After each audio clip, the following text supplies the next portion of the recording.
Hi everybody, welcome to episode 33 of the Photography Explained podcast. In this episode, what is architectural photography? I'm your host Rick, and each week I'll try to explain one photographic thing to you in plain English in less than 10 minutes without the irrelevant details. My aim is to explain things in just enough detail to help you and I with our photography and no more. I'm a professionally qualified photographer based in England with a lifetime of photographic experience which I share with you on my podcast. What is architectural photography? Architectural photography is the specialism of photographing buildings and structures. The building or structure is the main subject of the photo, and the photographs are used to show the subject in an aesthetically pleasing and technically correct way. Okay, that's the scripted bit out of the way, and now it's on to the ad-libs.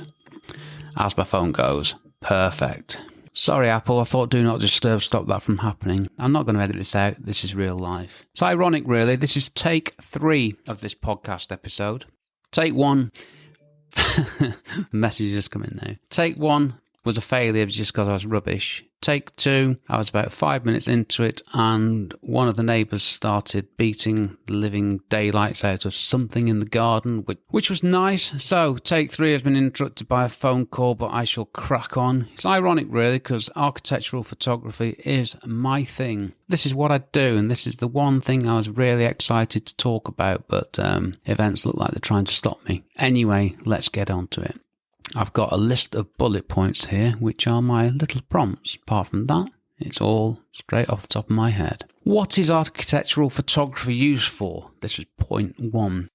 Architectural photography is used to record completed buildings or to re-record previously built buildings and structures. Buildings are major things. There's a lot of work goes behind a building, so it's important that they're recorded.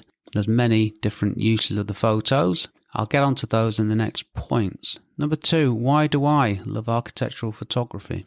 Why do I? I'm quite sad really. I love photographing buildings. I love photographing the interiors of buildings. When we go on holiday, I photograph buildings, churches, anything. I love photographing buildings. I have worked in construction for a lot of years, to be fair, so I guess it's ingrained in me now.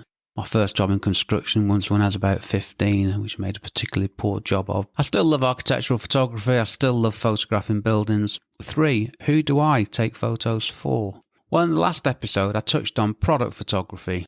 I have done construction product photography. Now, the problem is getting the volume of work to make a living is difficult. Construction product photography is quite a niche, but that's one group of people I've taken photos for is construction product manufacturers. My other main client is or are even architects.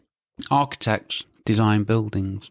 Why do I like working for architects? Because architects care very much about their architecture and want it recording in the best way possible, both aesthetically and technically. I love working for architects. I share their passion for their work.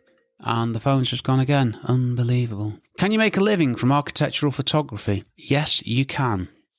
Now, if you think about this logically, there are always going to be buildings and there's always going to be a need for photographs. So in theory, there will always be a need for architectural photography. Yes, you can make a living, and it's a very, very good niche to get into, and I'll tell you why in a minute. Do you need specialist knowledge? Not really, but it wouldn't harm your ability to take photographs if you had a basic understanding of architecture and construction. Obviously, the more you know about something, the more specialist you can be and the more effective you can be. So you don't need the specialist knowledge, but it'd be good if you had it. And also, liking buildings will be a good thing. If you like photographing buildings, then that's going to help you too. Number 6, do you need specialist gear? The unfortunate photographic answer is, it depends. Now, I've used a Canon 6D with a Canon 17 to 40mm lens. I use that combination for probably 90% of my photos, 95% of my architectural photos. Is that specialist gear? Well, it costs a couple of grand, so yes, it is, but it's not specialist.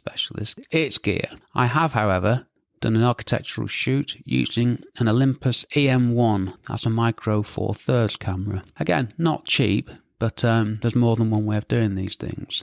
Number 7, How do you process architectural photos? This is just a list of 10 things that I wanted to just get over in the short time that I have in each episode. How do I process architectural photos? The answer is realistically and technically correct. You must have verticals, vertical, horizontals, horizontal, colours, the correct colour. These are vitally important things. If an architect wants you to do something funky with a photo, that's absolutely fine, but you have to get the base correct image first.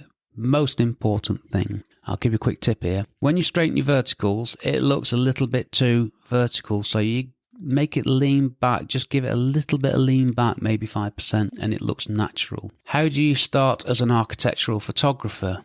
Start photographing buildings. It is that simple. This is one of the beauties of architectural photography. There's lots of photography genres, that's a posh word for me, isn't it, that you could get into, but you need something to photograph. If you got into fashion photography, you could photograph people with clothes on, stupid example. But for architectural photography, what do you need to photograph? Buildings. That's it. It's that simple. And as I said on many, many episodes and also on my blog, practice, practice, practice. It's a great niche to get into, or niche. There's lots of scope to practice, develop your skills. Yeah, start by taking photos of buildings. My prompt has just jumped now. Please bear with. I guess I'm improving now because I'd have panicked earlier in previous episodes if I'd done that because I didn't see what I was going to be saying next. Do I need to be qualified? When I say I mean you, the listener, because I am.